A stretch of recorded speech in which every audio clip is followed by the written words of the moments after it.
नमस्कार। आपण मान समस्तंकर गोटे अभिज्ञता थिबो विभिन्न जीवजंतु मानकर आत्मकहानी लिखिबारे। मु आज गोटे निर्जीव वस्तु जे कि सब बेले आमर सेवारे लागुची पाईखानार आत्मकहानी उपर आपण मानकु कहूची।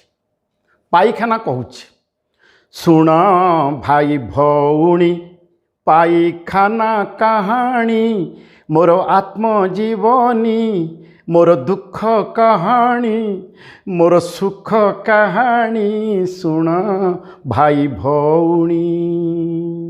कचा उठा बर पाली कचा उठा बर पाली मु लाट्रिनी सुन भाई भौणी पाई खाना कहानी सुन भाई भौणी। आकाशी गोलापी धड़ा तीनोटी रंगे सकाळे संध्यारे तुम सेबारे लागे। मो उपरे बसी छाड़ी देई हुआ खुशी गंधरे मु मरी जाए पारु न जानी सुन भाई भौणी। अनावृष्टि मरुड़ी की शीत काकर सुखे नाही केबे मोर खोलरु जल नुहई मु सागर तथापि जलधर सुखा हेउ कि पीठौ निये मुटाणी सुन भाई भौणी पाईखाना कहानी सुन भाई भौणी। मो उपरे बसी किए पेपर पढ़े आउ किए मो पानी रे पकोड़ा छाणे।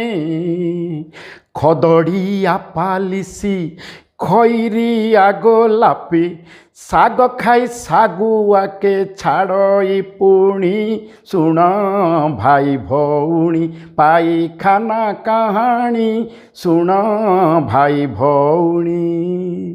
पाईखाना बोली केही दया न करे ढोढा बोमा माड़े देह मोथरे। किए ताल फोटका किए गोली फोटका क्षेपणास्त्र माडो आउ सही पारुनी सुन भाई भौणी पाईखाना कहानी मोर आत्मजीवनी सुन भाई भौणी। जंत्र संगीत शुणई मु प्रतिदिन केंदेरा गिटार बीणा बंशीर स्वन। के बजाए पेकाली किए छाड़ई हावेली दुखरे बसी के बजाए भावलिनी सुन भाई भौणी पाईखाना कहानी सुन भाई भौणी।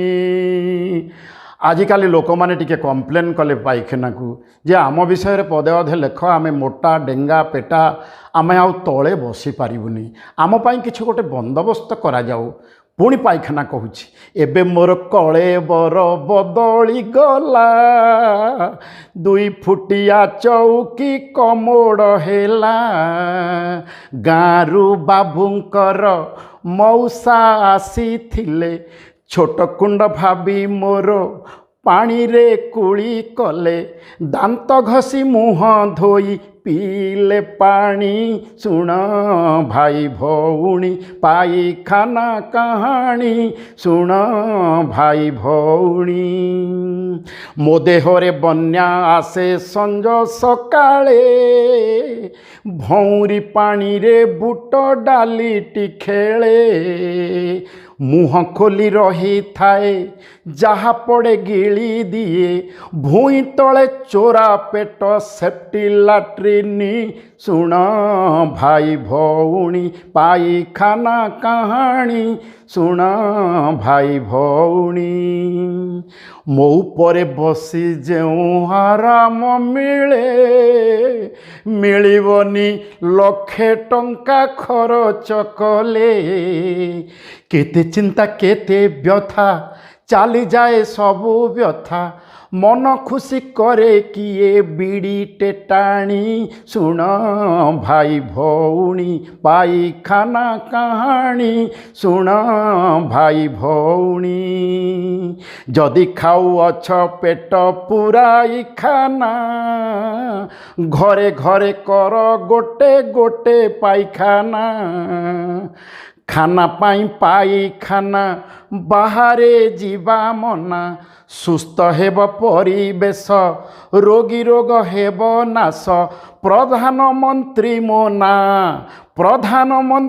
ना प्रचार कलेणी शुण भाई भौणी पाइखाना कहानी मोर आत्मजीवनी मोर दुख कहानी मोर सुख कहानी।